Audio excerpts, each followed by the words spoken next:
Unchecked.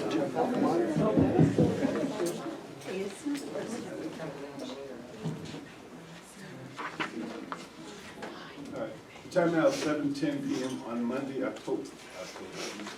September 26, 2022. I'd like to call the public hearing to order. And Secretary, roll call.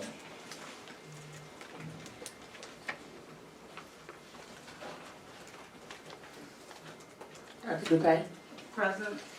Ms. Hawthorne, Here. Ms. Howard, Here. Ms. Jordan, Ms. McCray, Mr. White, Present. Mr. Mosley. Here, form being established. One second, we have our pledge during our regular session.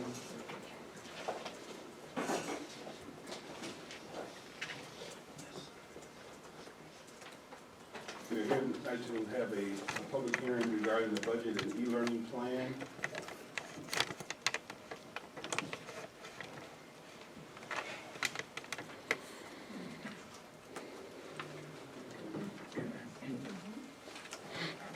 Um,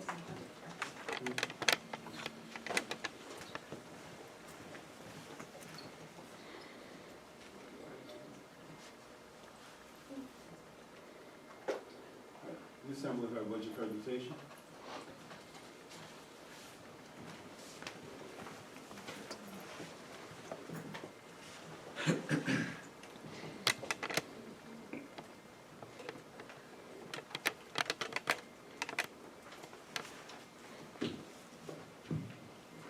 Good evening, everyone.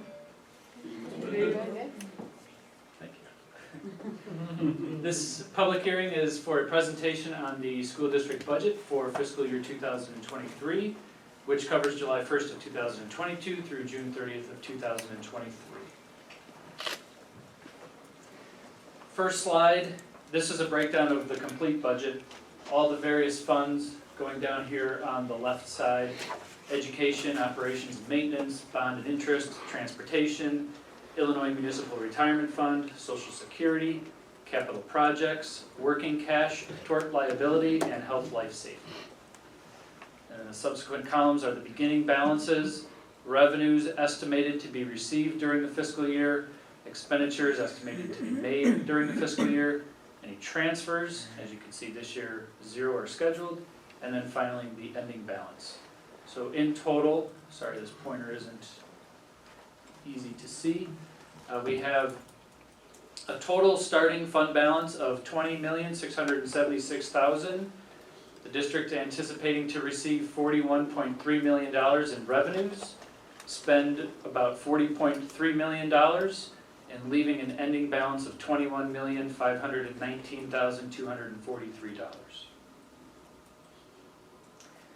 This is a breakdown of the revenues expected to be received during this fiscal year.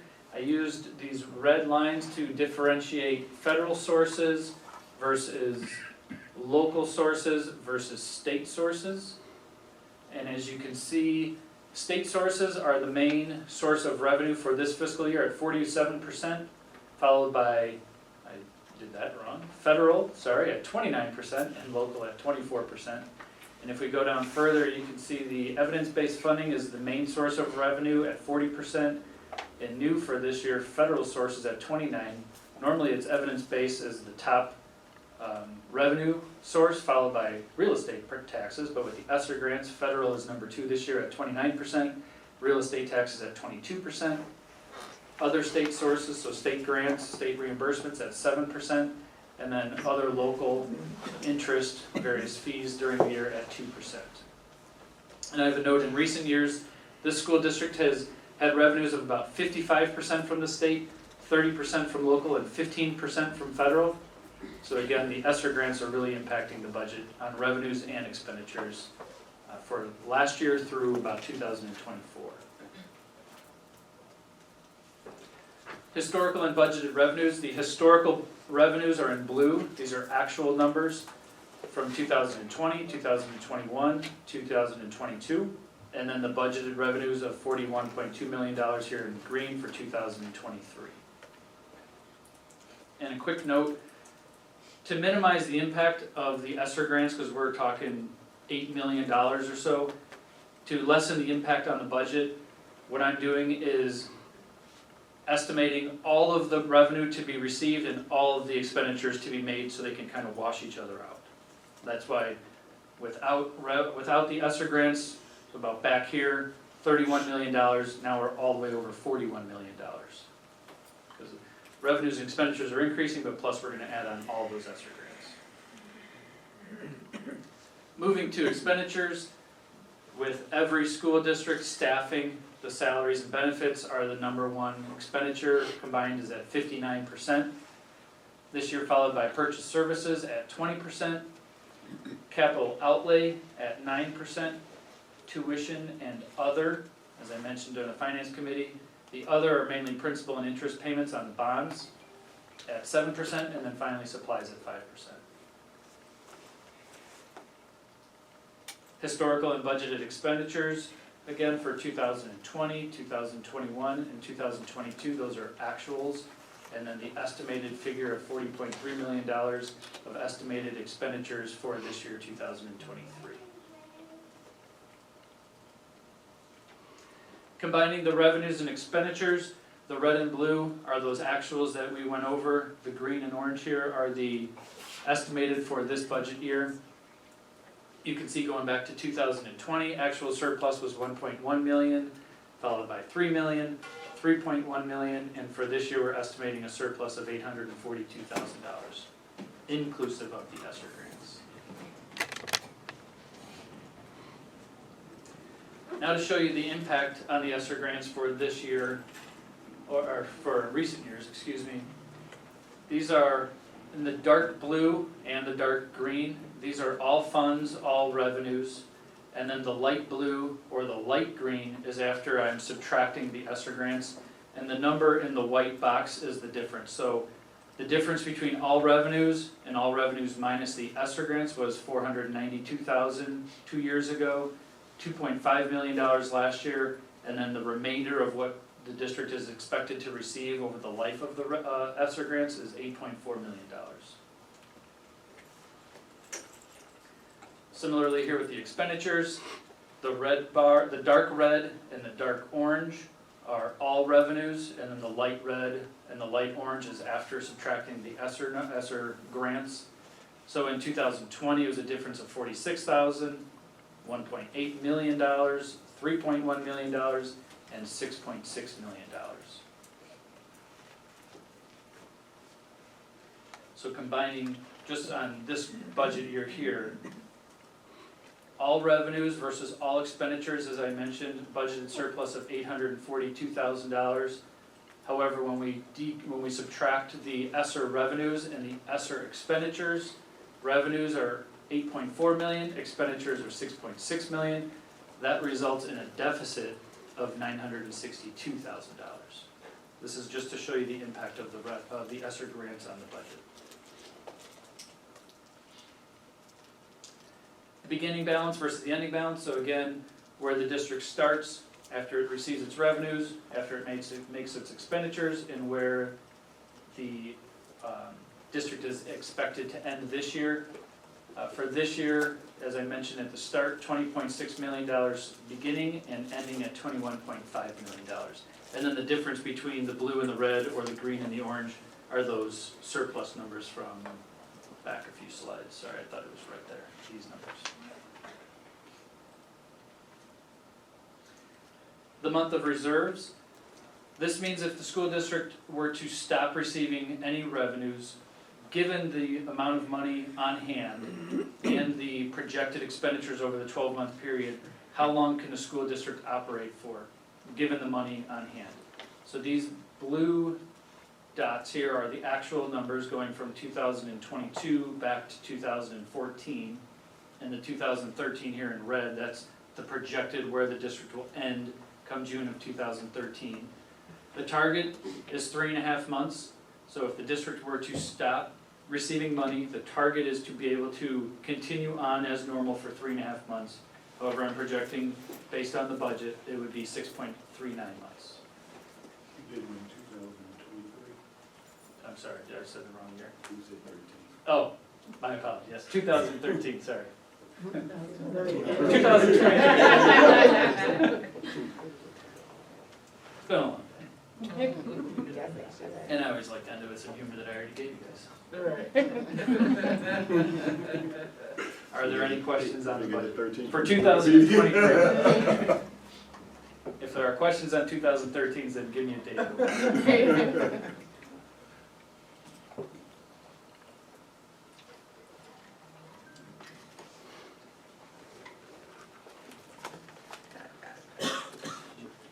Oh. That was funny, sorry. At this time, we'll take public comments concerning the 2023 budget presentation.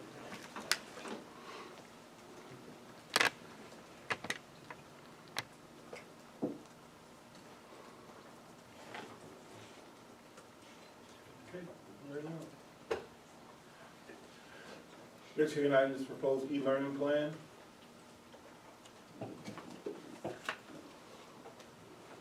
Good evening, President Mosby, Board of Education, staff, community members, guests. We have a public hearing this evening as required before approval of our e-learning plan for the 2022 through the 2025 school year. Dr. Johnson will provide overview of our e-learning plan and the actions that we've taken over the last 30 days. Good evening, everyone. Good evening. On September 14th, from 3:30 to 4:30, the e-learning plan committee met. The plan is, the committee is comprised of administrators, union representation, teachers, parents, and Board of Education members. And so what we did was we went through our previously approved e-learning plan, because every 3 years we have to renew our e-learning plan. And so we went through the old e-learning plan. We made, as administrators, we made some recommendations. We talked with staff members about those recommendations in our previous plan, and we came up with a couple minor tweaks to present to you tonight. So I'll go over some of the highlights of the plan, some of the changes that we made, and then open it up for any questions. So pretty much our e-learning plan needs to ensure that students receive 5 instructional hours throughout that day. They have autonomy to complete the assignments and or paperwork, and they are given 24 hours to submit that.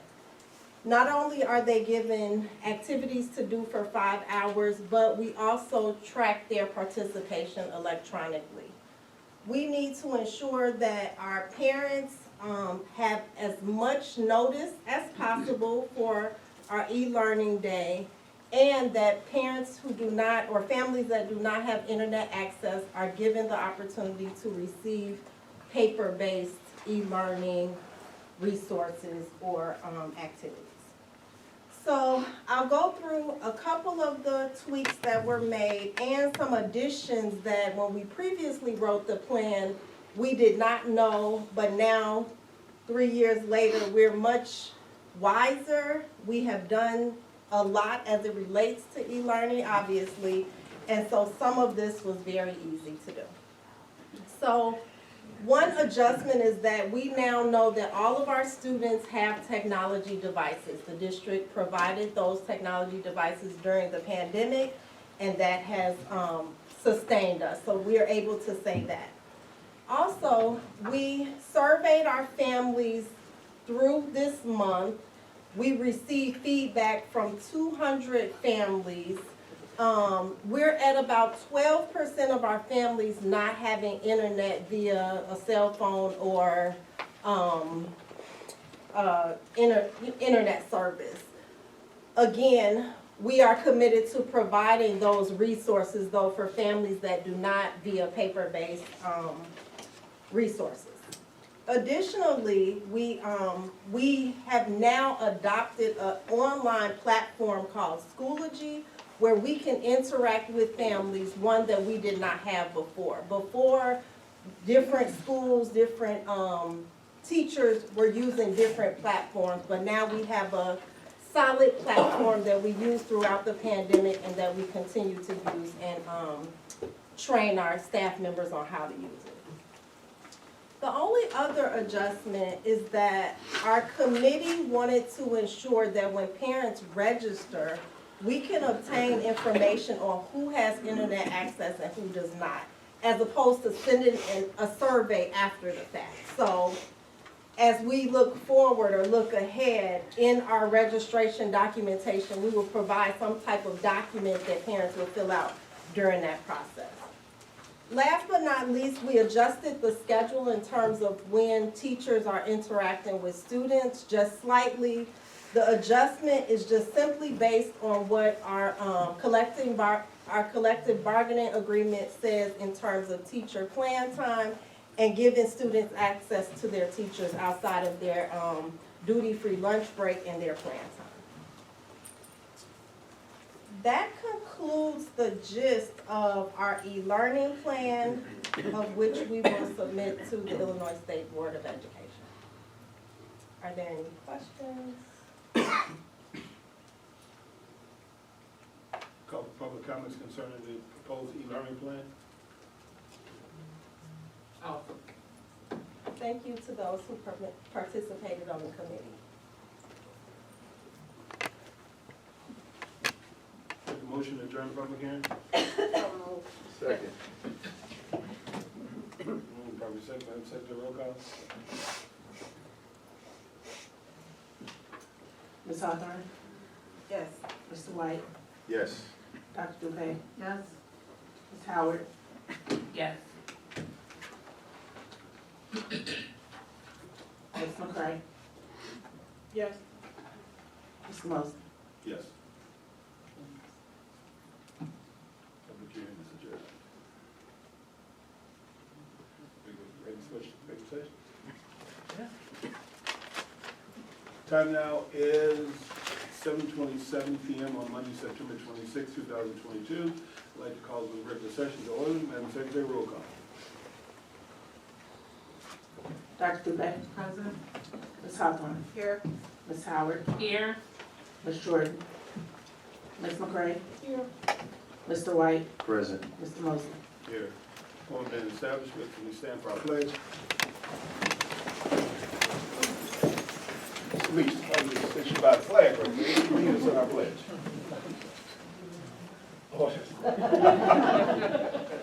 Pledge allegiance to the flag of the United States of America and to the republic for which it stands, one nation, under God, indivisible, with liberty and justice for all. Thank you.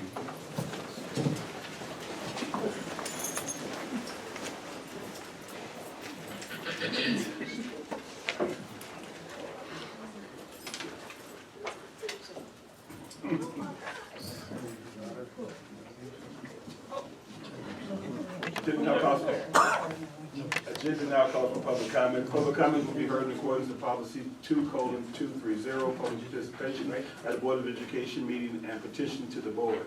Each speaker will be allowed 3 minutes. If your comments are about matters involving students or personnel, please refrain from discussing names. You know, public comments. Hi, good evening, everyone. Vicki Morris, Teachers Federation of Park Forest. I'd like to say hi everybody tonight and welcome back to our retired teachers. It's so great to see you all. I just wanted to comment 2 things as I was looking over the agenda for tonight. I'm really anxious to hear Dr. White's report on teacher retention. I know we've been in talks and we've gathered information on our end as well about why our teachers left last year and what we can do to keep them here this year. And I'm looking at the agenda and I'm really excited to see that we've got some of these positions filled, but I see 6 more resignations on there. And I'm hearing things from around the district that other people are still struggling. So that is a concern of mine. I know that you guys did get the information that we shared with Dr. White, and we are still very much hoping that we can have a discussion and brainstorm together on how we can keep people here in the district. My other concern, not that we need reminding, but spring is negotiations time again. And as I was looking at the agenda, I saw for a discussion later that we aren't going to be involved in, but just looking at our trademark contract. it's been wonderful for us for the last few years. Of course, the union is really interested in helping save the district money wherever possible. And I don't know what negotiations will result in or how that will go, but I just would like to bring it to your attention that it was asking for a 5-year contract, and I don't want us to get locked into something that we can't get out of. I don't know the details of it or anything, but I just wanted to put that out there too. So thank you for your time. Thank you. Any further public comment? Yes, Mr. President. Mr. White? I first want to say excellent job to Dr. White and the administration and staff for the wonderful event that we had today, the pearls and that's worthy. Clapping to you guys. Excellent job.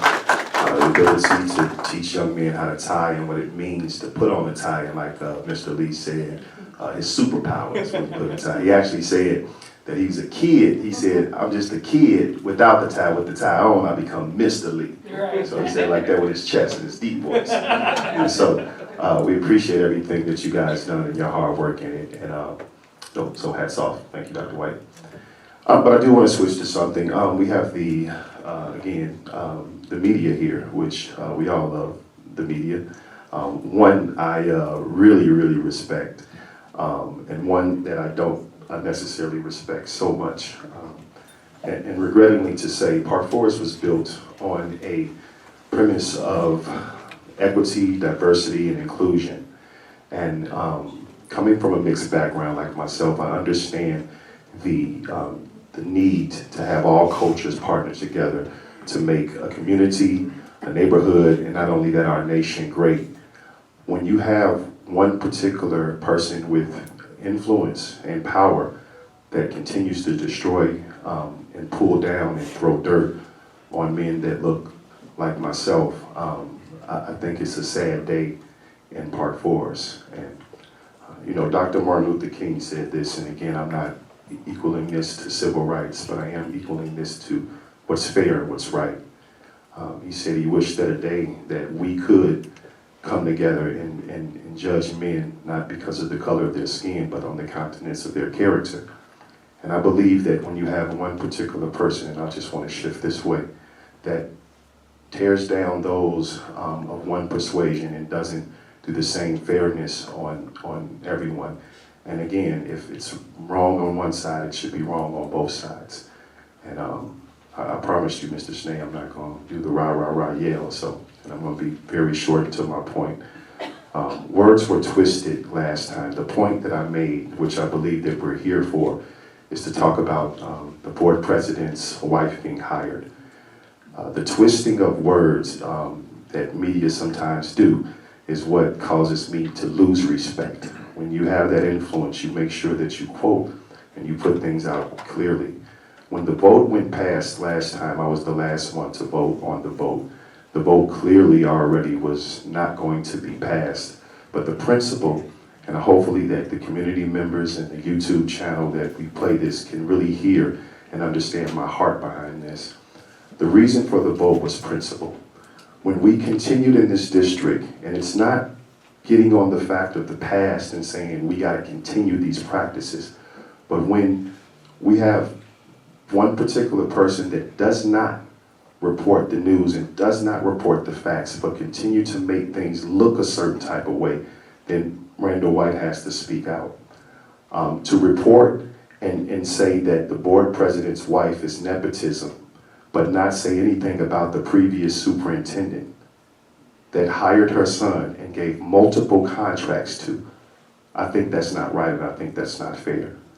To report not about how the village of Park Forest owes $450,000 to kids in this community. That's 100% free and reduced lunch.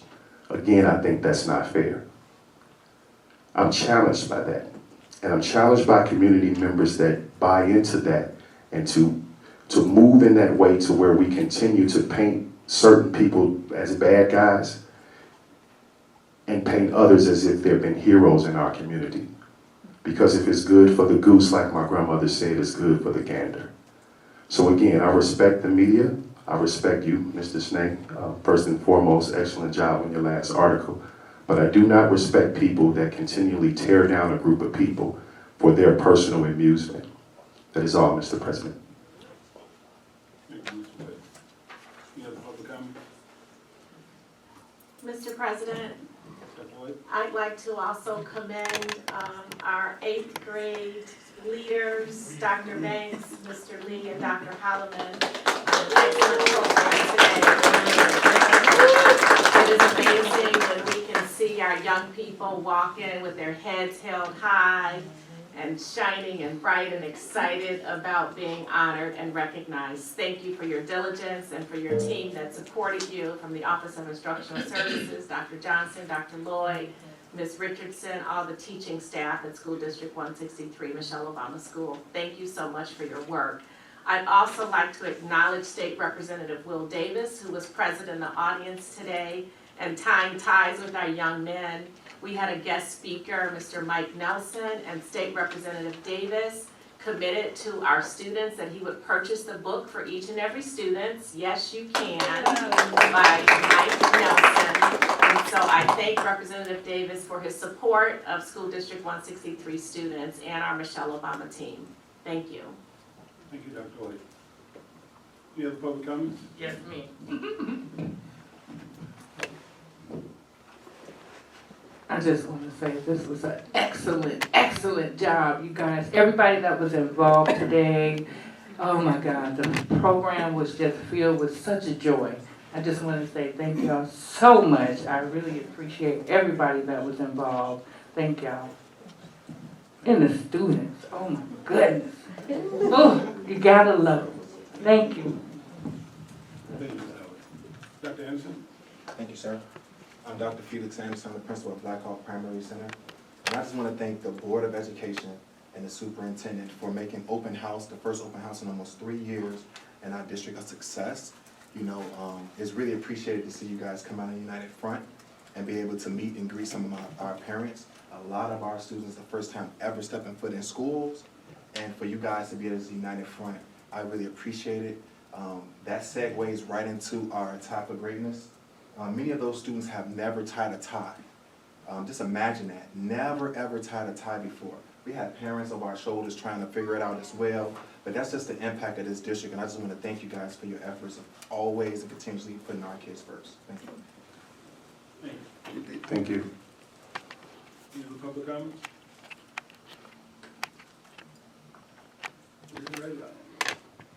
Superintendent's report. Dr. White? Good evening again to our Board of Education, Board President, community members, guests, staff.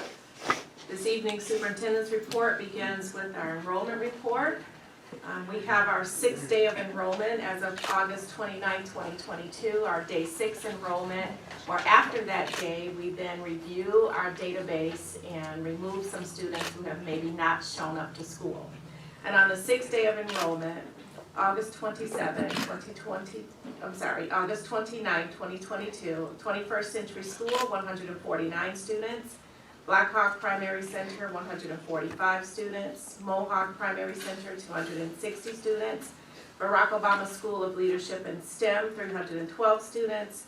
Michelle Obama School of Technology and the Arts, 472 students. Algonquin Pre-Kindergarten Center, 117 students, for a total 6-day enrollment of 1,455 students. Currently, mid-September, we have 1,515 students. Are there any questions regarding enrollment? Item B on the superintendent's report, we have guests who are joining us this evening to honor the memory of an amazing educator. This evening, item B invites Mr. Doug Leach to stand and share with us. Mr. Doug Leach is here, and we first extend our deepest sympathy to him on the loss of his wife, Miss Jane Leach, who was an educator in School District 163 for 34 years. I did not have the privilege of meeting Mrs. Leach, but I've only heard good things about her since I've had the opportunity to speak to Mr. Leach. Jane worked at our primary schools as a kindergarten teacher, which warms my heart because that's what I did as a teacher, and so I always love and respect kindergarten teachers. She was at Mohawk School, Sauk Trail School when we had Sauk Trail School, and at Black Hawk School, and then at Beacon Hill School for many years. And we then came back to work as a retiree with us.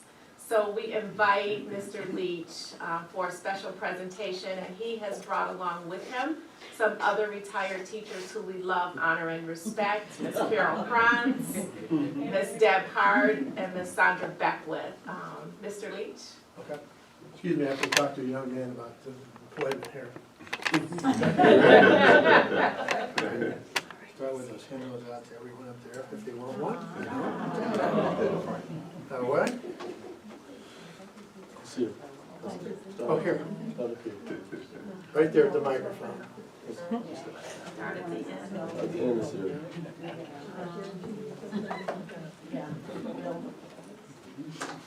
Thank you, sir. Yeah.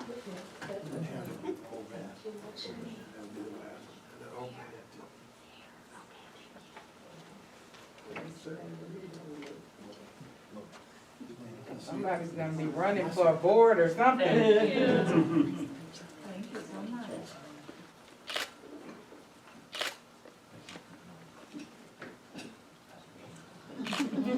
Thank you, sir. Okay. You want to do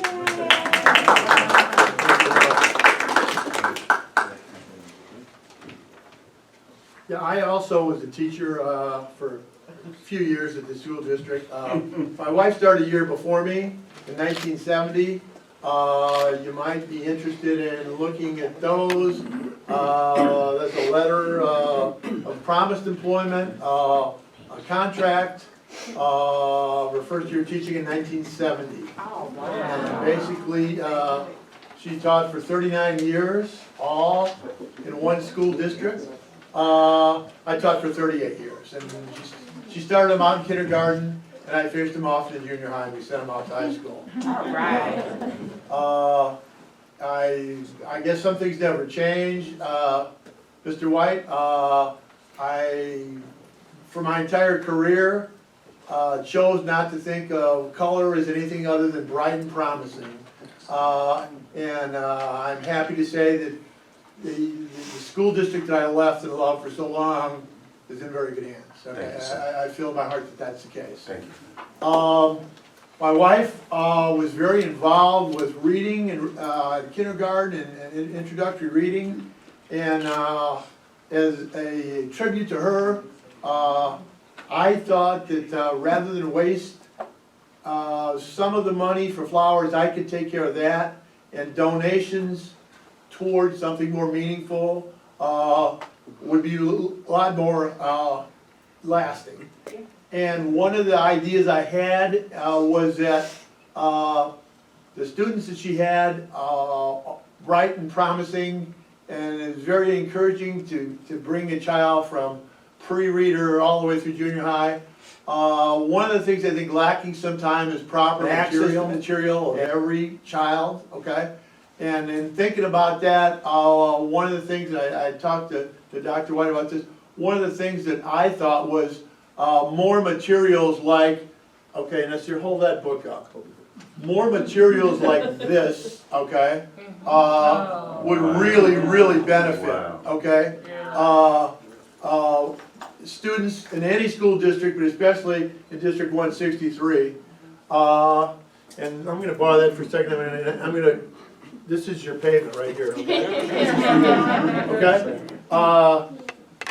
That's a Caldecott winner, that's a Newbery winner, okay? It's a wonderful book for a couple reasons. The subject matter is phenomenal, but the pictures in this are just glorious, okay? Very inspiring, okay? I don't know how many music fans you are in the audience. This is the top jazz musician in New Orleans right now, okay? And I just whiffed out his name. Marcus?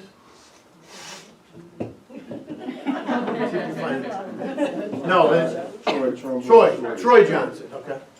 Troy Andrews, okay. Trombone Shorty, okay? It's how his love for music led him to where he was today, okay? Hopefully, more books like this are available, and with the donation I'm gonna make, can be provided to students in 163, okay? Now, the other thing about this book is it falls in with the e-learning. There are e-lessons tied into this. My wife was very big in reading to kindergartners, sitting, sharing, asking, stimulating questions. If you check online, there are several very prominent actresses reading this book, okay? And there's a whole set of lesson plans and whatever, okay? Thank you, Nasir, that's for you. That was yours, but I had to give it away. I didn't think you'd get from behind the desk quick enough. Well, Mr. Leach, I'm here to support you. I have a copy for Mr. Mosley. You mentioned this book, and for our other board members. This is one of his favorites. And, yeah, the other thing is that my wife, as I will always picture her, my wife Jane, and the only other thing I can say is, through help of my friends, my family, and my daughter's word to all, we're gonna make a really sizable donation here. Much, much greater than I thought was possible. But the generosity of our family, friends, is overwhelming. I would have to say, finish by saying, lived a very wonderful life being a teacher in Park Forest. And it was very fulfilling. It was very fulfilling to my family, okay? So it means very much to me. And with that, I will bring up the big check to Dr.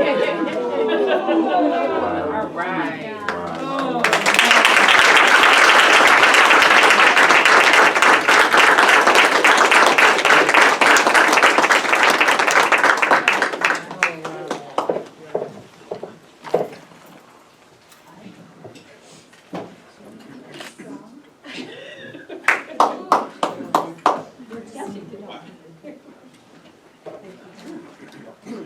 Thank you for your help.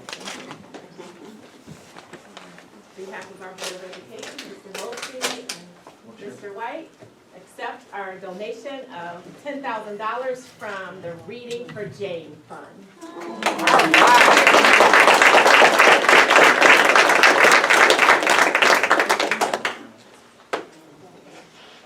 Thank you.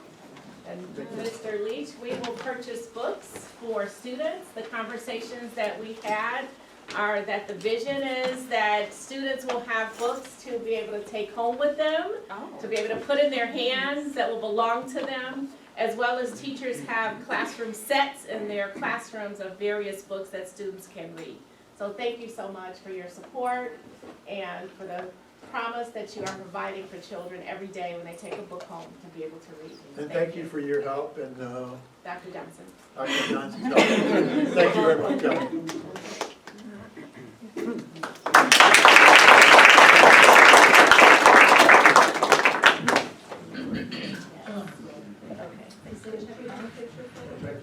Are there any questions or comments for Mr. Leach? I did have Yeah, I leave my wife. Mr. Leach, Yeah. I had a question. Did you teach science at Forest Trail? Social studies. Social studies? Perhaps in cluster 4? Oh, wow. Perhaps? Cluster 2? Was that 7th grade or 8th You grade? weren't number one. Eighth. 8th grade? Okay. Oh, you were my social studies teacher. It is so wonderful to see you. But thank you so much for that awesome donation. Judy Hawthorne is the name. I know you don't remember me, but you were my No, teacher. but I do remember your entire family.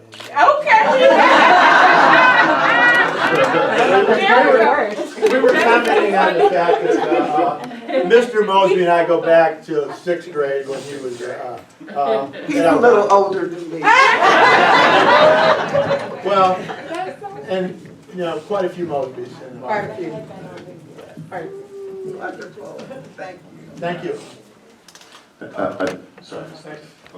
I just want to say thank you guys from the bottom of my heart. Stuff like this is a highlight to the district. For you to come back and to do what you're doing in the memory of your wife. And I was just talking about maybe a foundation. I know you want the donated to books for our kids, but we still want to honor your family and you as well too. The more and more I'm around education, I just see the golden heart of educators that it never stops. To come back and do what you did today, my heart is full of joy and gratitude, and I thank you. Our kids need it, they deserve it, and what you did is none less than amazing and excellent. Thank you. I think the thank you is right here, okay? And that's the end, this is the beginning. Or the past and this is the current. Yes, sir. Thank you. All right.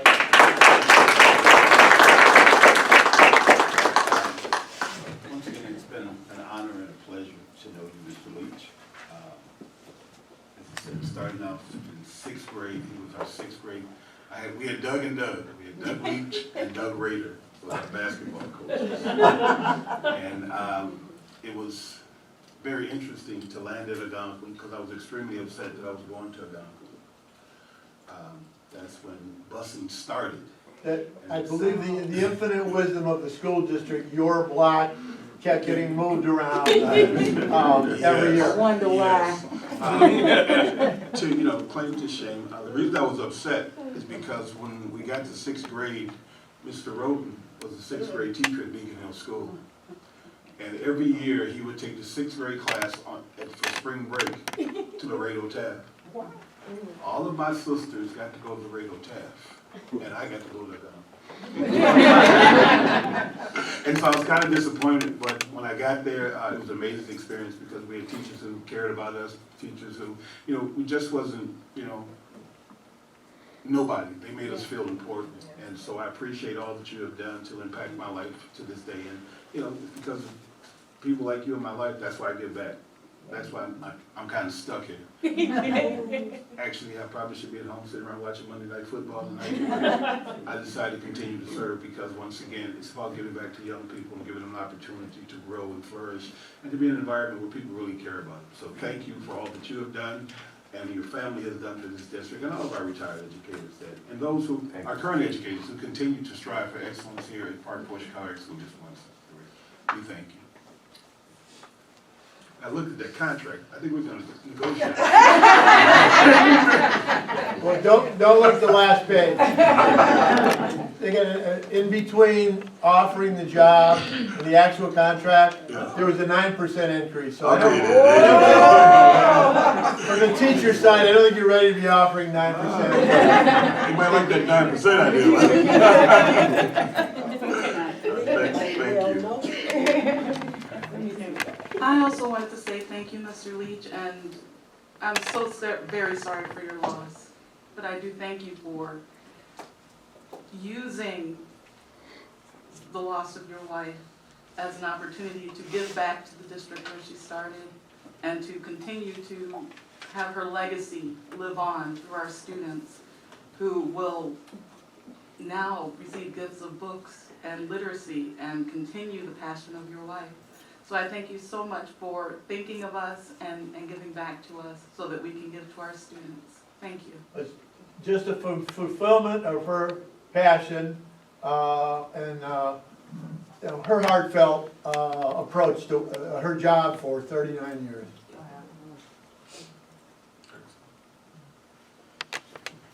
Thank you, Mr. Leach. We appreciate you.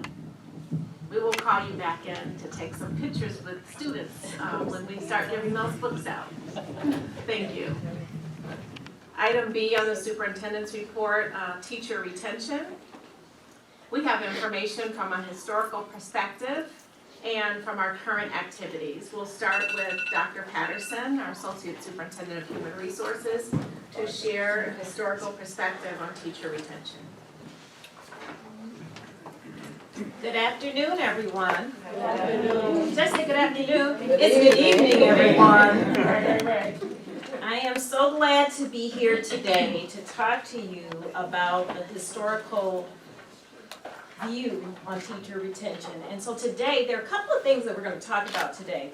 One, I want you to know, when a teacher leaves the school district, there's a huge cost associated with that. And it's not just the cost of somebody leaving the district, it's about the knowledge that walks out of the door when someone leaves, how much it costs for professional development. And so the importance of keeping our staff on site and here with us is really important, so I wanted to say that.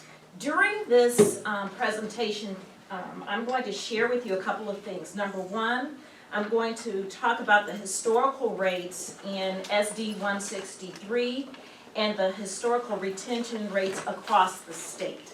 So I'm going to talk about that. I'm going to give a historical view on the hires, resignations, and also the retirements in School District 163. I'm going to talk to you a little bit about why teachers leave, and we're going to look at a brief study of Darling and Hammond talking about nationwide why teachers leave, and then we're going to look in at why do people in School District 163, why do they leave?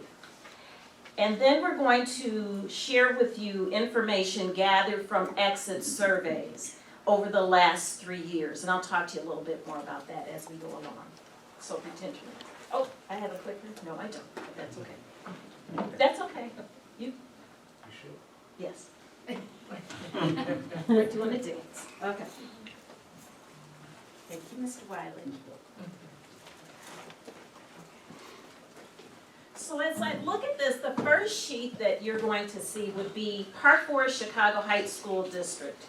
And these are the retention rates. When we're talking about retention rates, we're talking about the teachers who stay from year to year, okay? And this is a historical perspective. We've taken this information from the Illinois State Board of Education website for 2016 through 2021. The 2022 data is not online at this time, so we took it from our own data in-house. And so if you look over a period of time, that we had our lowest retention rates in the fiscal year of 2017 and 2018.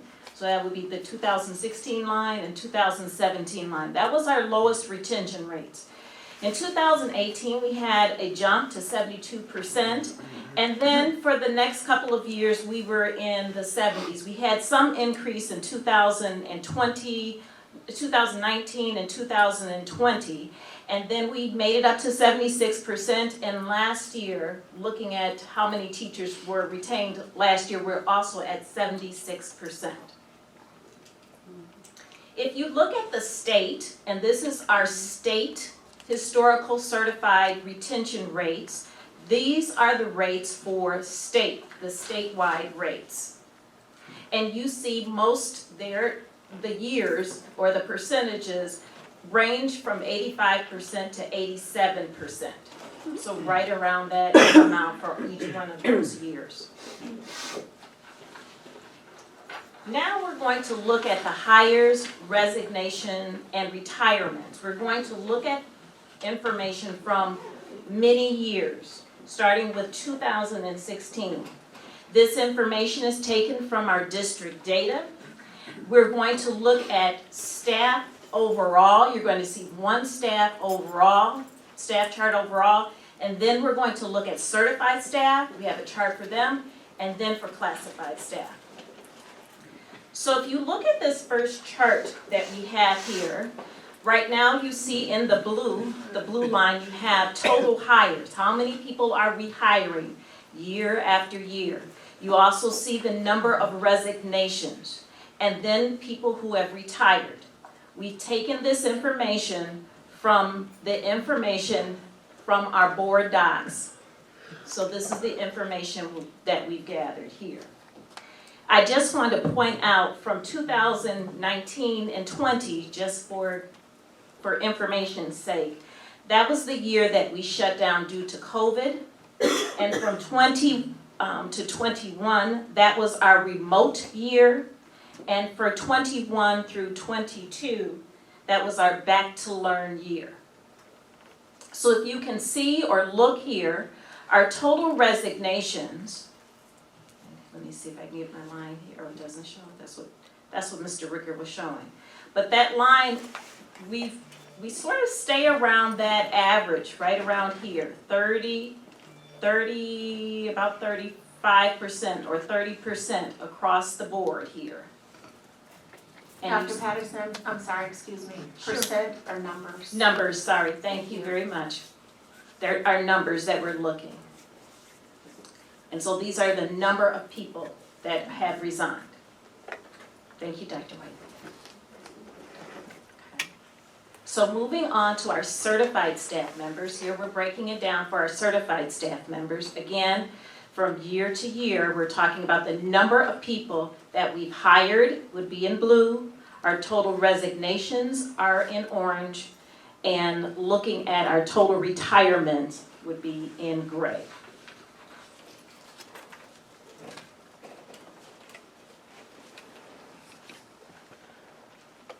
And just to highlight, as I looked at information, I did look at this just for an average, about 30, when I averaged all of those numbers, about 30 staff members are hired every year after averaging it out. And we average about 15 resignations. If I took all of the numbers and averaged it out, about 15 resignations every year. And so you notice for the last 2 years, our numbers have increased, with the exception of 2017. Here we're talking about our classified staff members. Classified staff members, again, the chart reads the same. We average about 29 classified staff members over all of those years that are hired every year. And that we average about 14 resignations each year.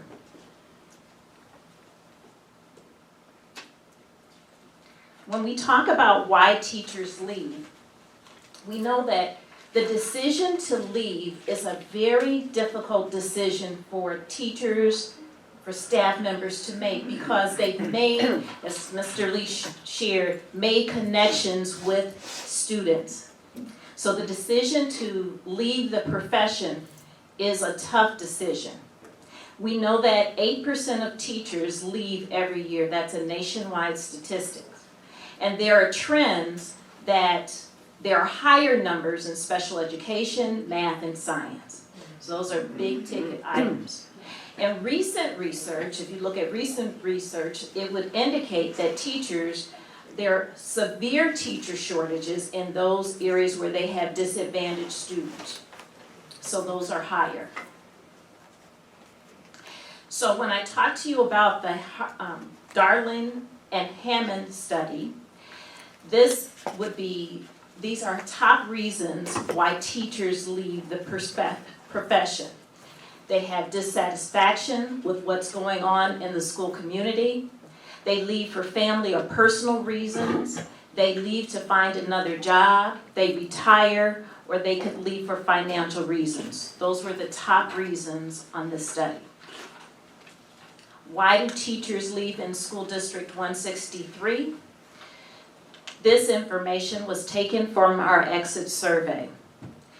We asked for reasons why they would leave.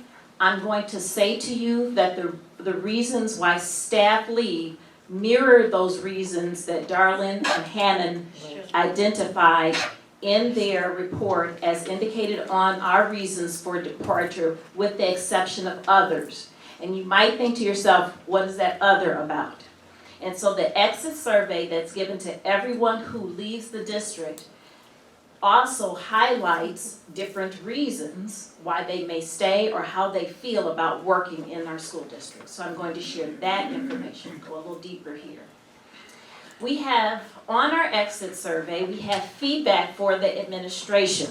So the next several slides that I will show will talk about how staff feel about their administration related to certain things, related to fair and equal treatment, how they feel about the administration, about how they recognize their effort, how they feel about the administration, about how they develop cooperation and teamwork, how the administration might be open to suggestions, how the administration follows best practices, and how they support growth opportunities. And so in terms of the fair and equal treatment, this scale is designed to look at whether they strongly agree, slightly disagree, or strongly disagree. And as we look at this, and again, this exit survey, we started doing this in the year 2019 to 2020, and until today, from starting in 2019 to 2020 until today. And so we have 3 years worth of data. And so as you look at this data, 73%, if I look at all of those numbers, 73% were in agreement that their administrators provided fair and equal treatment. If I added all the numbers for 2020 to 21, 94% were in agreement. If we look at 21 to 22, there were 62% in agreement. Recognition provided. Again, same type of chart and information. We have 74 that were in agreement in 2019 to 2020, 94% if you add those numbers in agreement in 2020 to 2021, and 21 to 22, 79% were in agreement that the administration provided recognition for the work that staff members did. Percent. Did I say numbers? You said percent. So I added all of those numbers, and that was 53%. I'm sorry, I'm moving on to the next one slide here. Okay. I just wanted to make sure we're saying the same thing. Okay, thank you. All right, we're going to go through cooperation and teamwork fostered by the administration. And so when adding all of the numbers, total numbers, from 2019 to 2020, 90% were in agreement that the administration provided an atmosphere of cooperation and teamwork. In 2020 to 2021, 94% were in agreement of those that filled out the survey. From 21 through 22, 53% were in agreement. In terms of the administration being open to suggestions, again, for the first year, 74% were in agreement, 94% were in agreement for the year 2020 to 2021, and 57% were in agreement for the years 21 through 22. And in terms of following best practices, again, we're at 74%, 94% for 2020 to 2021, and 59% for 2021 through 2022. And providing, supporting staff as they wanted to grow within the building. We had 78% that were in agreement during that first year, 94% that were in agreement, and 71% that were in agreement. We also asked people on the exit survey about their thoughts about salary and benefits. Salary and benefits. And so the next couple of slides show about the salary and benefits. There were certain categories that we asked about. We asked about how they felt about their salary. How did they feel about the medical plan? How did they feel about the dental plan, the 403B option, life insurance, employee assistance program, and wellness programming. And so in this, we're looking at whether people are satisfied with the program or not. And I'd like to talk to you about the percentages for every year. So if we look at the first year, 50% were in agreement or were satisfied with their salary. In the next year that we looked at, 48% were satisfied. And again, 48% were satisfied with their salary. In terms of the medical plan, here are the numbers for our medical plan.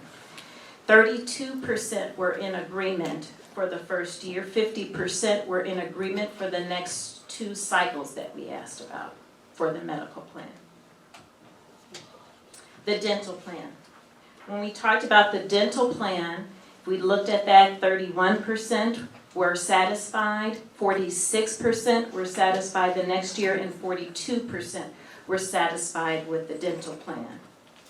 The 403B option, 45% were satisfied, 44% were satisfied the next year, and 43% were satisfied. In terms of life insurance options, 44% were in agreement through 1920, 45% were in agreement for 2021, and 45 also were in agreement for 21-22. We have 2 more slides in this category. One is on the employee assistance program. 26% were in support or felt that they were satisfied during the 1920 school year, 1920 school year, 34% the following year, and 27% the year after. In terms of how we were supporting the wellness of staff within our school system, 55% were in agreement for that first year, 29% were in agreement for the years 2020 through 2021, and 29% were in agreement for the following year. In terms of staff appreciation, we look at staff appreciation, how staff felt. 55, if I added all those numbers, 55 were satisfied with how they were shown appreciation that first year. 29% were satisfied with how they were appreciated, and again 29% that following year. I also want to talk to you about our current vacancies in School District 163. If we look at our current vacancies, a total staff for our certified staff, we need 162 staff members. We have employed 144 at this point. We still have 18 vacancies. For our classified staff members, we have 91 staff members that are needed, 81 that are employed, and we currently have 9 vacancies. Here is a summary provided to you so that there are a myriad of reasons why people decide to stay, people decide to leave. There are a lot of labor shortages in all fields of human endeavor. If you listen to the news about the shortages that are going on, as we're talking about that, this is another way to look at the vacancies in School District 163 over a number of years. And so in 1920, you had 7 vacancies at the beginning of the school year. And at the top, you see the number 5 vacancies. And now, if you keep going through the green numbers, right now, again, we have 18 vacancies when we're talking about certified staff members. And in classified staff members, we have 9 vacancies. And Dr. White, that concludes our retention report. Thank you, Dr. Patterson. Are there any questions for Dr. Patterson? You know how many people resigned, but they didn't turn in an exit survey?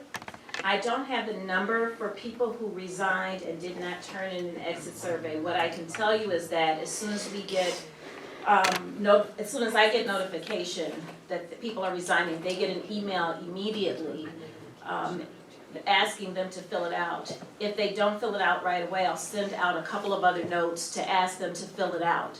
I can provide that information for the board. A question as well too. I know they were doing bonuses in other districts as well, and I believe that's part of the reason why a lot of our teachers left. Did we do any incentives as well to come to 163? Mr. White, we do have some activities we have worked on to retain teachers, and we'll present that information shortly, but Yes, we did try to encourage our classified staff members by enhancing the salary structure for our classified staff members mid last year as well as at the beginning of this year. Thank you. You're welcome. Thank you, Dr. Patterson. Oh, sorry. Thank you, Dr. Patterson. Mr. Wiley, if you can share what we are looking at as we look forward. Dr. Patterson has provided a historical perspective for us regarding what has occurred with our staff in terms of hiring, resignations, and retirements, and looking at the numbers through the years. It's not only important to look at that data, but to look at the work we're doing to retain teachers. So we'll share some information here regarding the teacher retention activities. You may move forward. Mr. Wiley, do you have the clicker? Oh, thank you. Thank you, Takara. We know that not only throughout the state of Illinois, but nationally, the educator shortage exists.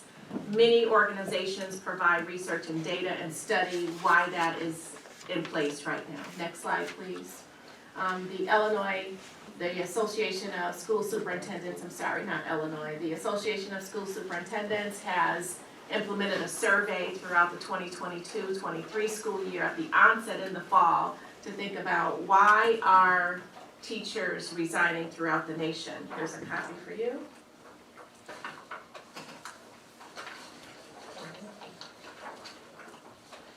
Thank you. When we look at this information, the number one reason that is stated here regarding why is there an educator shortage going on. The feedback is given in the survey from the United States, and the number one response has been we don't have enough applicants.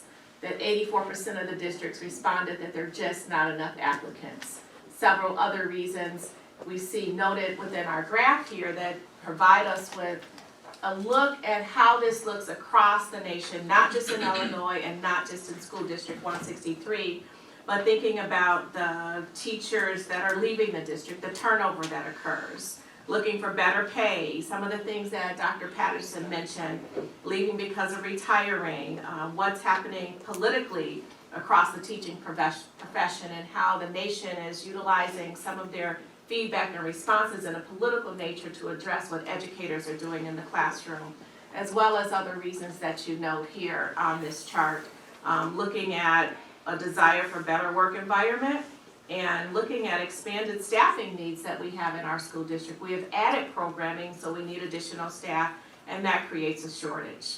910 districts responded across the nation, and AASA put this survey together to provide some information for leaders as we're thinking about how we address the educator shortage. Next slide, please. The Illinois Regional Office of Education team of superintendents also has been looking at the educator shortage throughout Illinois. 88% of school districts responding to the survey indicated that there is a shortage in their district. 96% of them also had a substitute teacher shortage. So not only is there a shortage of educators, there's a shortage of substitute teachers. Across the state of Illinois, 2,040 open positions in school districts throughout schools in our 852 districts in Illinois. Some of those classes were canceled because positions could not be filled, and some of those classes were filled with online education opportunities for students. Staff has moved towards offering online education in some districts throughout the state. Hiring teachers, the Board of Education attended some workshops and sessions that we looked at some educator opportunities online with an assistant in the classroom. Some districts has moved toward that as a solution. Next slide, please. When we look at those findings in Illinois, this map highlights in which areas is the shortage most severe.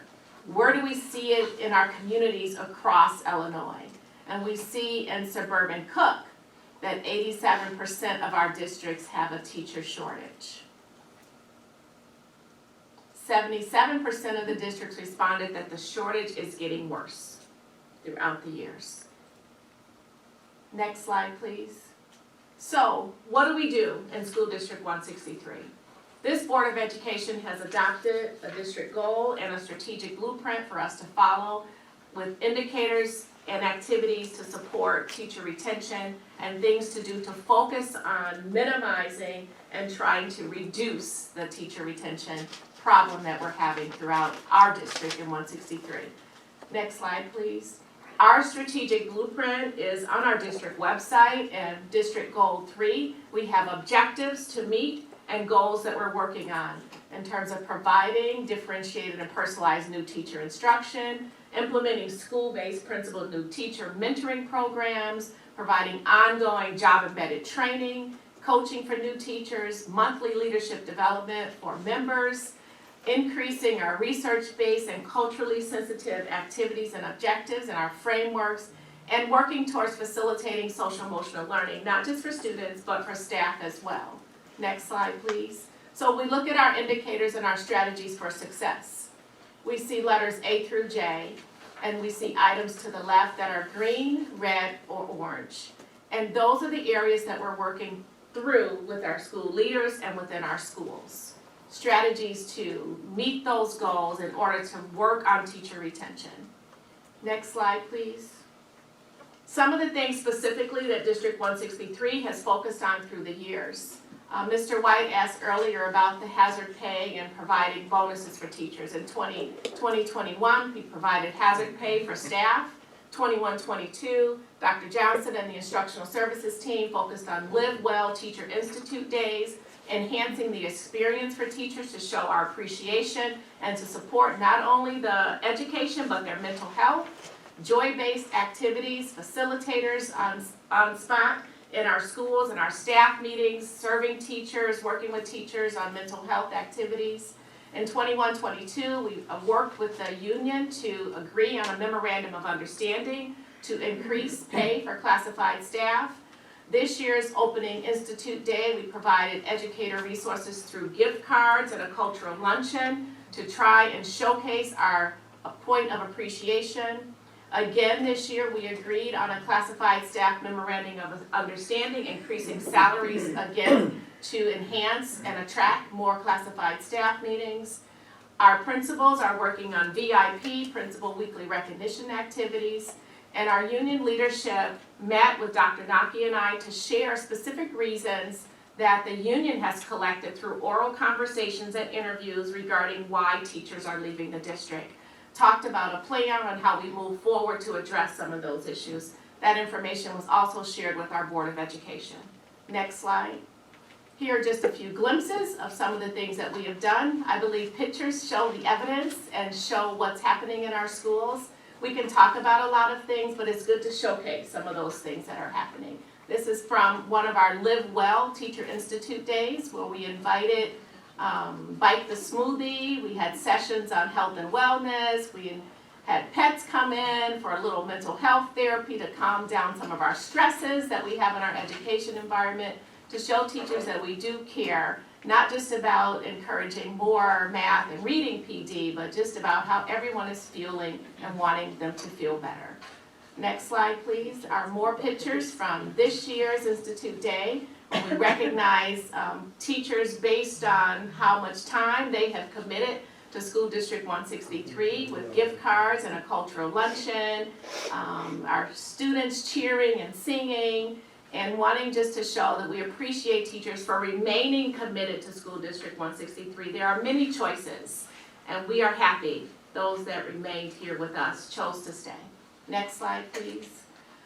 Dr. Lloyd worked with her team on Climate and Culture for Wellness Wednesdays to invite our teachers into active, healthy, and happy sessions, enjoying each other, exercising, and reducing some of the stress as well, and having a little bit of fun. Next slide, please. So those are just some of the things that we looked at through the years to focus on trying to retain teachers. You know, we do have negotiations coming up where we'll have an opportunity to talk about salaries, but there are other things that we can do to show our gratitude and to work towards what we believe is a healthy culture and climate. When we look at our exit surveys and we see the responses, we don't just read them and keep going. We focus on the work that needs to be done to support those responses. Responses of coaching our leaders and coaching them up to develop our teachers. Our new teacher network, so it's not just everyone receiving the same thing, but it's differentiated, and there are groups of teachers that Dr. Patterson works with that have different needs and supporting those. Principals mentoring their new teachers in their buildings, having little small mini conversations informally with them to support and answer questions. Individual mentors for our teachers. Our union leadership working with our virtual instructional coaching program to support teachers and coach them along the way. Working with teachers to plan curriculum so they know what to do when they arrive in the classroom and they're not overwhelmed. Book studies focused on positive school cultures and climates. School-based partnerships with Dr. Naki and the Partnership for Resilience team to focus on mental health. Barack Obama Schools REACH grant focused on staff wellness in year 1, which was our last school year, 2021-22. And principal professional learning, attending conferences focused on how to lead collaborative cultures. How do we engage with each other so there's respect and collaboration? We believe it's important. It is critical to showcase that we are committed to the work with our staff and our educators. We do not take it lightly. We work to create environments of equity. Next slide, please. When we think about recognizing our staff, some of our VIP days here where teachers receive flowers just for being awesome teachers, where teachers work together to collaborate, plan, and learn, and where leaders are supporting those conversations. Next slide, please. Our pathway to educational equity and excellence includes growing our own educator pathways, promoting access to opportunity for those individuals who are interested in becoming teachers, making that a little bit easier for them. How do we do that? Next slide, please. When we look at our growing our own teacher pathways, we have high school partnerships with 227, and this year we are expanding that to Southland, where students come in and they work after school in our programs to see what it's like to be exposed in a career in education. University partnerships with Roosevelt University. There's a picture at the bottom left of the cohort of our teacher residents, along with other school districts who are also committed to Roosevelt University's cohort and providing alternative licensure certification for those individuals. Governor State University Pipeline to Teaching Consortium, working with staff to come into classrooms and have mentors that support them. Grand Canyon University, the Board of Education President, and me, the superintendent, we've visited the program to focus on program development, on what can we do to enhance educational opportunities and make it easier for staff to be able to become a teacher through this pathway. And then working with them on paraprofessional programs. So we are, again, working towards all avenues to increase the opportunity so that we have more applicants when their openings arise. We have more opportunities to educate and develop our staff. And it's always exciting to see teachers who are interested in the profession. And it's always exciting to partner with teachers who are currently here and want us to engage in those experiences. Our next slide.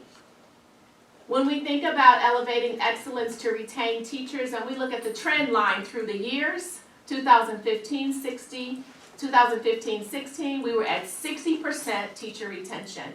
And we think now in 2021-22, we have grown and we're at 76% by the work that we're doing. We still miss every teacher that we lose. We still are not excited when we lose a teacher who's been around for so many years and makes a choice to leave and go to another district for various reasons.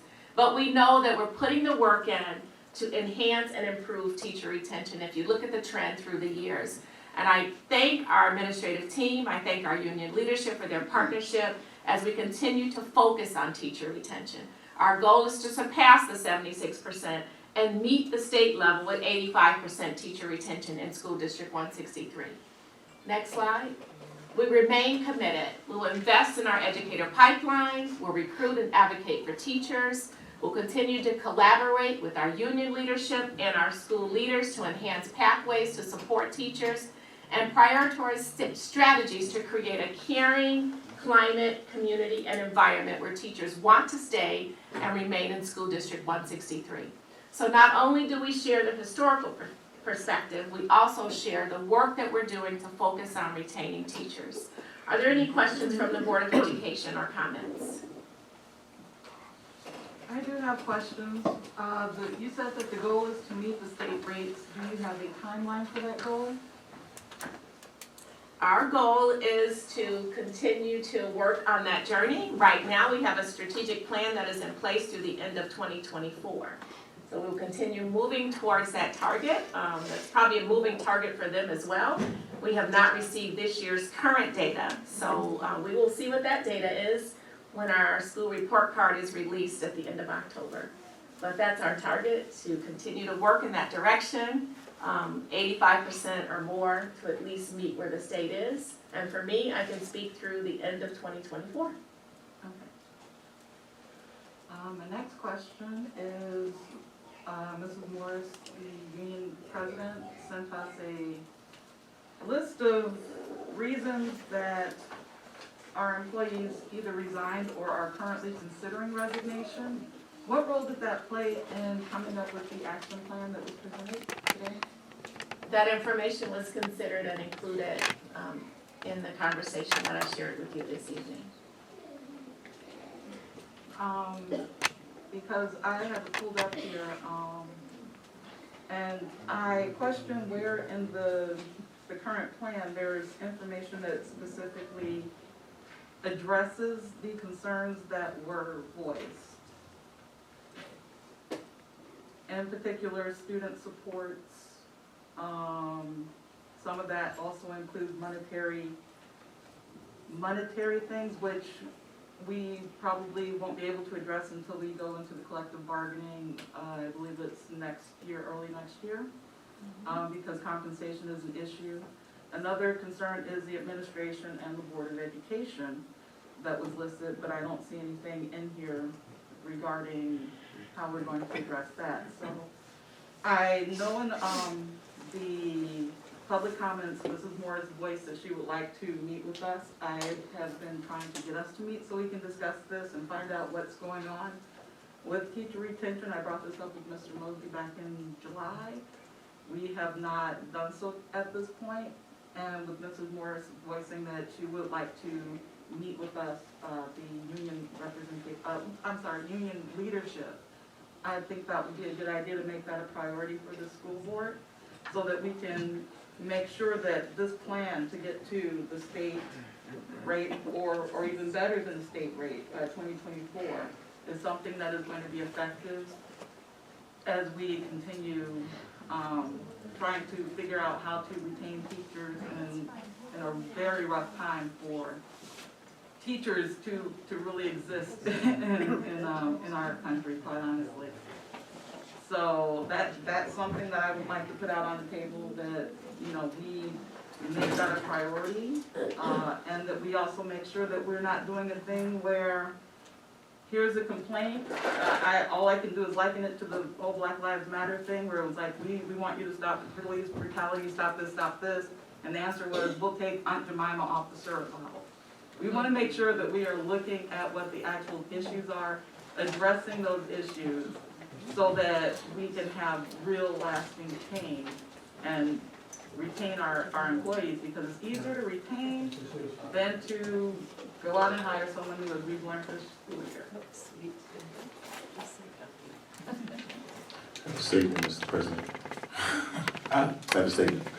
Okay, go ahead. My statement is, looking at the numbers, I believe that we are moving towards that mark that the state has regulated, and I want to say excellent job on that, Dr. White. Looking at this elaborate presentation, seeing the different things that have been addressed or spoken of by our union, as far as teacher morale and feeling appreciated, to see the flowers and the different gift cards that we gave out at one of our PD days, and how we did negotiate a recent raise, and negotiations are coming up again, and the board is in consideration of that. Just for those things that have been addressed, sometimes we don't give flowers as well that's due. And so to the Board of Education and to you, Dr. White, excellent job for addressing and with this elaborate presentation as well too. Thank you. Mr. White? Dr. White, as I sat here and listened to this comprehensive report that you've given us on teacher retention and retention activity, as Mr. White said, kudos to you for your diligence, for you taking this matter seriously and being a little proactive, putting some things in place and start moving towards those goals of retention. I think if we get to a point where we learn to celebrate what we have and instead of trying to tear down what we're trying to build, we will be moving in the direction that we need to move in. You know, when you talk about the board, it's a responsibility of the board to hire a superintendent and then support the superintendent. And if we continue to do that, this district will move in the appropriate way, because if we're giving her guidance and we're supporting her in the things that she brings forth to us, I think everyone at the end will be happy. And I'm quite sure the teachers will be happy, because bottom line is the superintendent is happy and the board is happy, then everybody's going to be happy. And thank you for your diligence and your time. Welcome, Mr. Mosby. Are there any further questions? I just want to say, I have a comment. I just want to say I appreciate all the material, all the time that's been taken into consideration with even addressing these issues that we're dealing with all through, not just our district, but all through Illinois. And I just want to say thank you for that, because that, you can tell it was a lot of time and effort put into it. And I appreciate that. Thank you. You're welcome, Ms. Howard.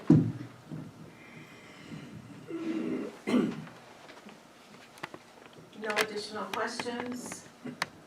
We will continue to work towards teacher retention, to continue to partner with our union leadership, our school administrators, and our staff in order to continue for District 163 to be excellent in the South Lake. That is our goal. Item D on the superintendent's report, 21st Century Community Learning Center grant, Ms. Valente. Good evening, everyone. Go ahead, Mr. Wiley. So the 21st Century Community Learning Center grant serves 400 students at 5 sites. It has more than 50 staff members, and this year our numbers will be 55 students at 21st Century, 55 students at Mohawk Primary, 90 students at Mohawk, and 100 students at both Barak and Michelle.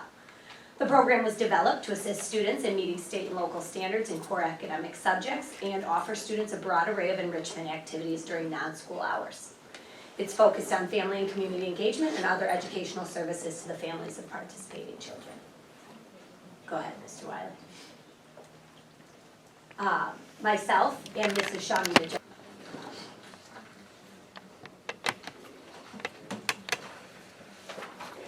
Good evening, Superintendent Dr. White, Board of Education. That's now some handouts of camera system, just brochures of the system that we have in place. So prior to this year, we had security system in place, but it was inadequate, meaning that it was not meeting the needs of the district. For the most part, many of the cameras did not work. They were not functioning in most of the buildings. And so if something broke out in part of the building, we would not know it because the cameras were not functional. So we implemented a new security system. Seconds Matters Security LLC is the vendor that we use. This camera system is a Vigilon camera system. And board, I did pass out handouts to give you guys an idea of the type of cameras that are in the buildings. The cost for the system is $424,800. There's a total of 164 cameras district-wide. We also have a Halo smart sensor system. There are 36 at Michelle Obama. And basically, the system, we have 24 in the restrooms, so it's 2 in each bathroom or restroom. There are 5 in each of the locker rooms. And then there's 2 in the staircasing, 1 on the, I want to say the north side of the band room, then 1 on the south side leading to the band room. And so basically, they identify vaping or smoking. They identify, they're able to monitor the quality of the air. And also they're able to, staff and students have the ability, by using keywords, a notification will go out to, I want to say Mr. Lee. And, sorry? The administrative team. The administrative team at Michelle, to notify them of any activity that's going on in the school. On the 17th of August, we had administrative training of the security system. We spent, I want to say, an hour with the Halo sensors with the administrative team at Michelle as well. So, and the breakdown of the cameras in the buildings, for 21st and the district office, there are 7 exterior cameras, 10 interior cameras, and then there are 2 cameras over at the warehouse.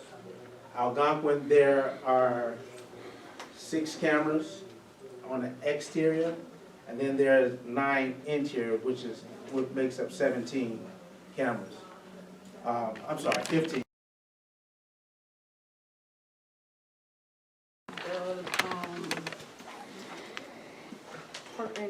In personnel, that Ms. Belinda Mosby's name be removed for further discussion.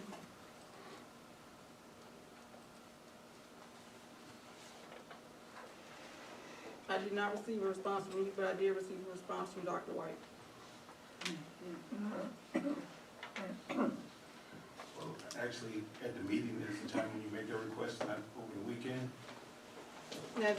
Now hold on, because we've had conversations and we have agreed at previous board self-evaluation retreats that we should communicate prior to the board meetings if there's an issue that we want to be removed or discussed. And we should ask questions prior to the board meeting so that our board meetings can be expedited and we won't be here till midnight. So that is what I did. There was some questions submitted? I asked that it be removed from the consent agenda for board discussion.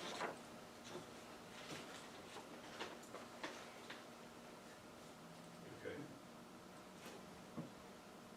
Okay.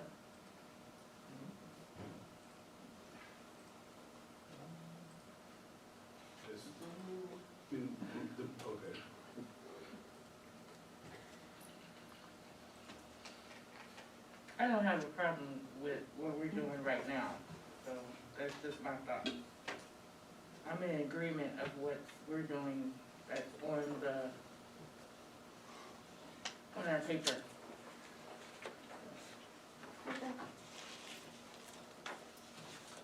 So everyone's in agreement To remove the name for further discussion? to leave it in there without discussing it. No, I believe it should be discussed.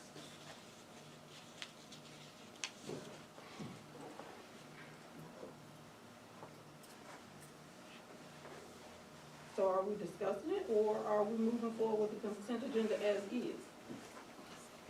There's a consensus on the board. What you say?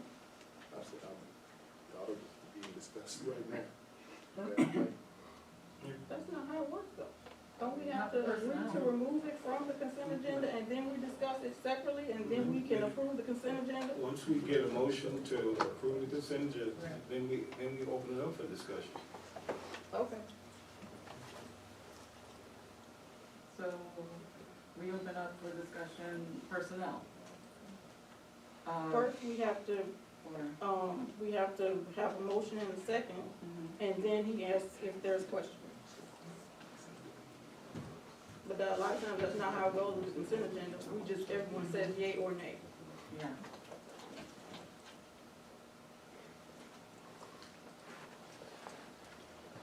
So, Mr. President, where does the board, what are you asking for a motion and a second? And then I'll ask my question? Or are we voting on it separately, or are we voting on it all together? What, I don't understand where we are, what's going on. I'm asking, Mr. President, that it gets moved to closed session for discussion.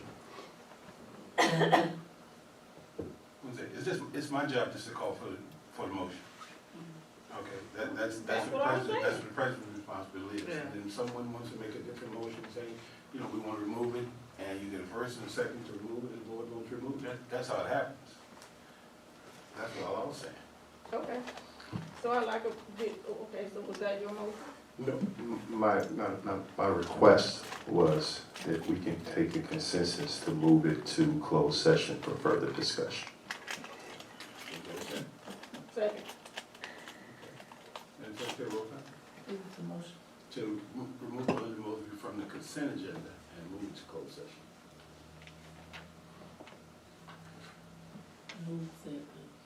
Motion. Mr. White made a motion. I really didn't, but I will. There wasn't properly motion. I motioned to move Belinda Mosley from the consent agenda to move to closed session for further discussion. I second the motion. Been moved properly second, and Secretary Roca. Mr. White, Yes. Ms. McCray, Yes. Ms. Hawthorne, Come back. Ms. Howard, No. Ms. Dubé, Yes. Ms. Hawthorne, Mr. Mosby, Abstain.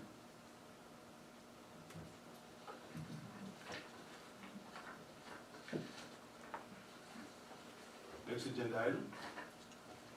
Motion to approve the consent agenda with the removal of Belinda Mosby from the personnel, then labeled items A through D.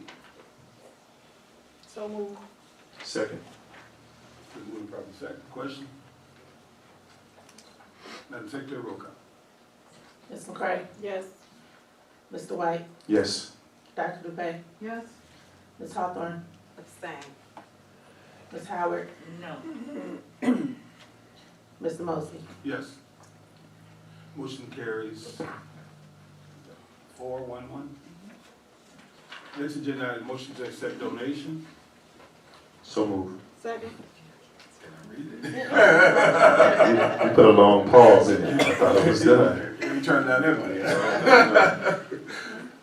Be it hereby moved that the Board of Education accept the $10,000 donation via GoFundMe in remembrance of former teacher Jane Leach for the purpose of purchasing books for students as recommended by the superintendent. So moved. Second. Been moved properly second. Question? Madam Secretary, roll call. Ms. Hawthorne, Yes. Ms. McCray, Yes. Ms. Howard. Yes. Dr. Dubé, Yes. Mr. White, Aye. Mr. Mosby. Yes. Motion carries 6-5-0-1. Okay,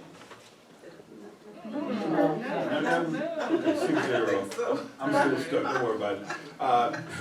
Motion carries 6-0. Next agenda item, motion to approve the proposed e-learning plan. Be it hereby moved the Board of Education approve the e-learning plan for 2022 through 2025 school year as recommended by the superintendent.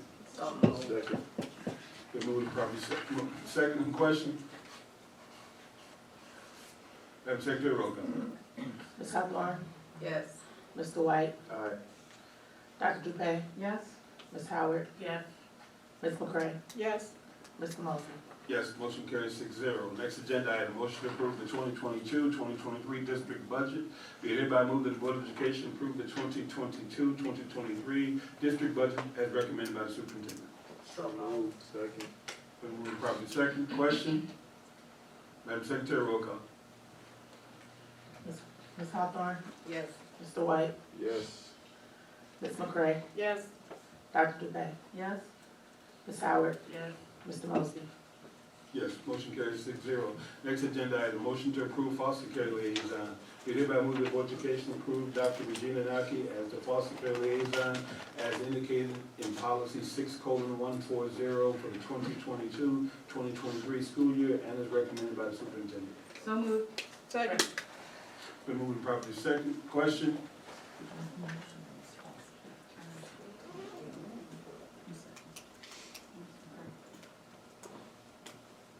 Madam Secretary, roll call.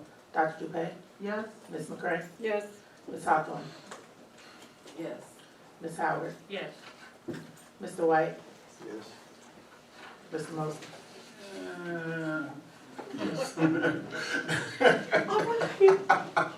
Our next agenda item, motion to adopt district board policy. Be it hereby moved the Board of Education adopt the following district board policies as discussed at the policy committee meeting on August 22nd, 2022, and is recommended by the policy committee. 5-year review needs, general school administration, 3:70, possession of authority, general purpose, 5:70, religious holidays, 5:140, solicitation by or from staff. Next one, professional personnel, 5:240, suspension. Next one, instruction, 6:70, teaching about religion, 6:330, achievement and awards. Updates, Board of Education, 2:230, public participation at the Board of Education meeting and petition to the board. Operational services, 4:70, resource conversation, general personnel, 5:80, general personnel. Instruction, 6:80, teaching about controversial issues, 6:140, education of homeless children, 6:290, homework. Students, 7:15, student and family privacy rights, 7:270, administering medicine to students, 6:285, what's that word? Anaphylaxis prevention, response, and management program. So moved. Second. Moving properly second. Question? Read that. I think you missed one. Dr. Dupay, Yes. Ms. Howard, Yes. Ms. Hawthorne, Yes. Ms. McCray, Yes. Mr. White, Mr. Mosley. Yes, motion carries 6-0. Next agenda item, motion to approve extending partner agreement for the 21st Century Community Learning Center grant. Be hereby moved the Board of Education approve the partnership with the following community partners for the 21st Community Learning Center grant as recommended by the superintendent. Master Mix Academy and Music Net. So moved. Second. Been moved and properly second. Question? Madam Secretary, roll call. Ms. Hawthorne, Yes. Ms. Howard, Yes. Dr. Dupay, Yes. Ms. McCray, Yes. Mr. White, Yes. Mr. Mosley. Yes, motion carries 6-0. Next agenda item, motion to approve consulting agreement. We have be hereby move the Board of Education to approve the consulting agreements for the following. Melora, is that it? Melora.